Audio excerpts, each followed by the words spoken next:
Hi, I'm Cheryl Ann from Cherry Lane's Cupcakes, and today I'm going to show you how to bake these really adorable violet velvet cupcakes. These cupcakes are really soft and moist and has a mild cocoa flavor, much like a red velvet cupcake, but they're violet. And as you can see, my cupcakes have a more pastel tone to it, but I'll explain later in the video how you could possibly achieve a more vibrant violet color. So let's get straight into it!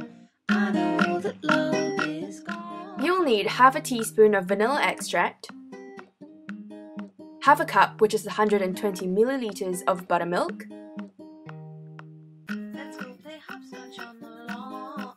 1 1/4 cups, which is 125 grams of cake flour. You can actually just use plain flour for this if you can't find cake flour, or you could make your own cake flour. I will put the measurements down in the description below on how to make the cake flour, so check that out if you are interested. So now you will also need 3/4 of a cup of caster sugar, that's 150 grams, 1/4 of a teaspoon of baking powder, a 1/4 teaspoon of salt, and 1 tablespoon of cocoa powder.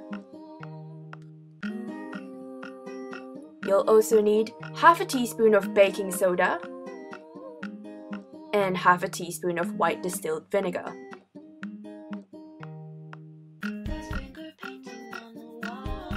One large egg, and finally a 1/4 cup, which is 57 grams of softened unsalted butter. And you will also need blue, red and pink liquid food coloring.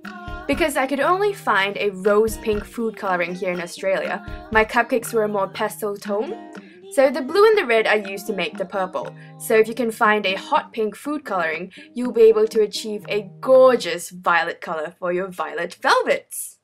Firstly, add in your cocoa powder, baking powder, as well as your salt into your flour, and then just sift that through. What this does is that it ensures that there won't be any clumps of cocoa or clumps of flour in your mixture later on.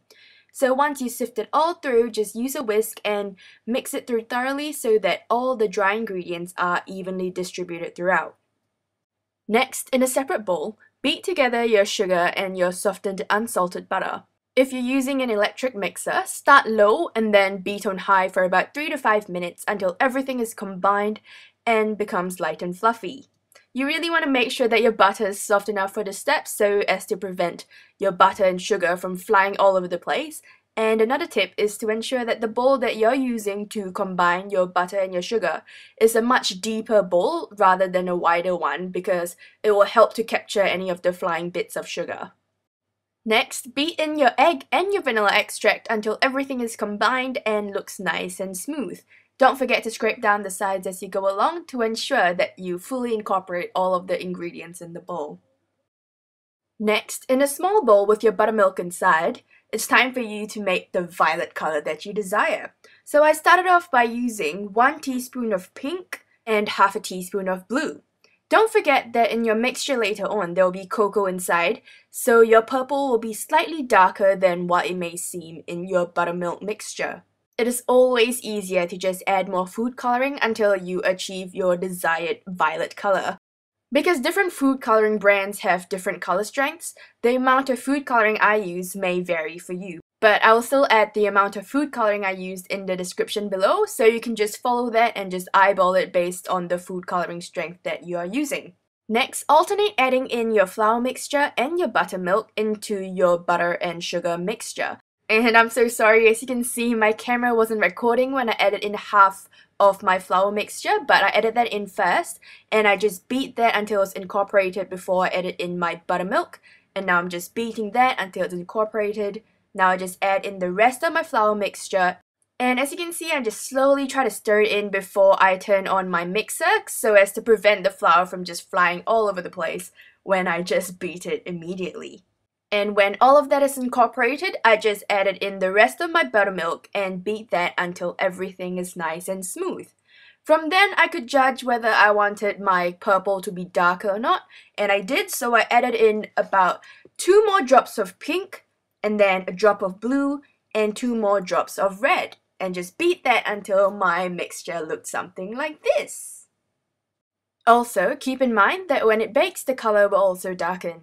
Next, in a small cup with your baking soda in it, add in your vinegar until it bubbles slightly, and quickly pour it into your mixture, folding it in. And be careful not to over mix this step, you just want to fold it in until it is all incorporated, because you want the chemical reaction from the baking soda and the vinegar to give your cakes a lift as they bake, because it produces a carbon dioxide when the acid is mixed with the baking powder.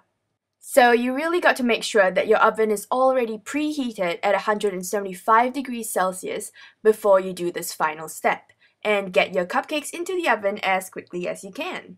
Bake this for 15 minutes at 175 degrees Celsius, and then bring it down to 135 degrees Celsius for 5 minutes, and then back up to 160 degrees Celsius for 5 to 8 minutes.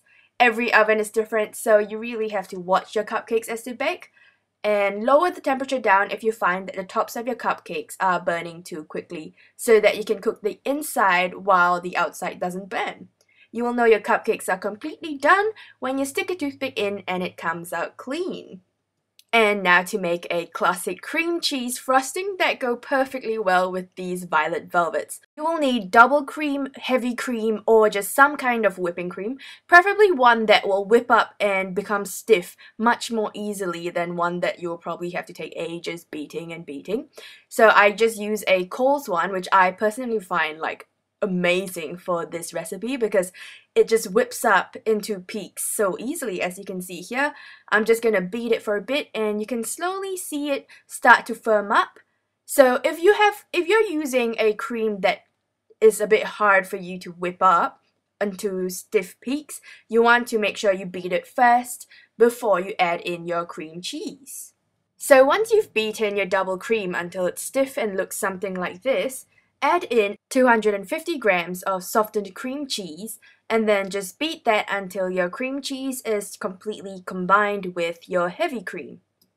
And now sift in half a cup of icing sugar. You may know this as powdered or confectioner's sugar.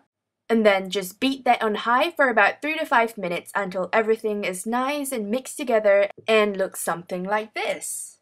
Now just add in half a teaspoon of pure vanilla extract, beat that, and don't forget to scrape down the sides.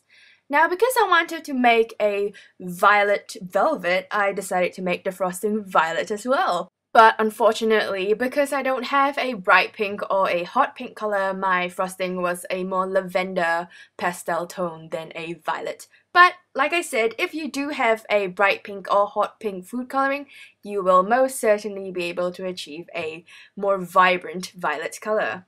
So the proportions I used was half a teaspoon of pink, and then I just beat that, and then I gradually added in a quarter teaspoon of blue, and then finally a quarter teaspoon of red. So just eyeball it based on the food coloring that you are using until you achieve your desired violet color. And after I finished mixing it, I realized I wanted it to be a little bit darker, so I just added about a quarter of a teaspoon more of red food coloring. And then to finish it off, I just sifted in another quarter cup of icing sugar and just beat that on high until everything is nice and smooth and looks something like this.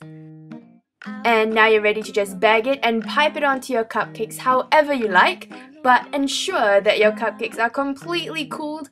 If not, your frosting is just going to melt off and that would be unfortunate. But anyway, that is how you make violet velvet cupcakes. I hope this video has been helpful to you guys, and if you've enjoyed it, please don't forget to like, comment and subscribe. Until next time, I am Cheryl Ann from Cherry Lane's Cupcakes. Let's go play hopscotch on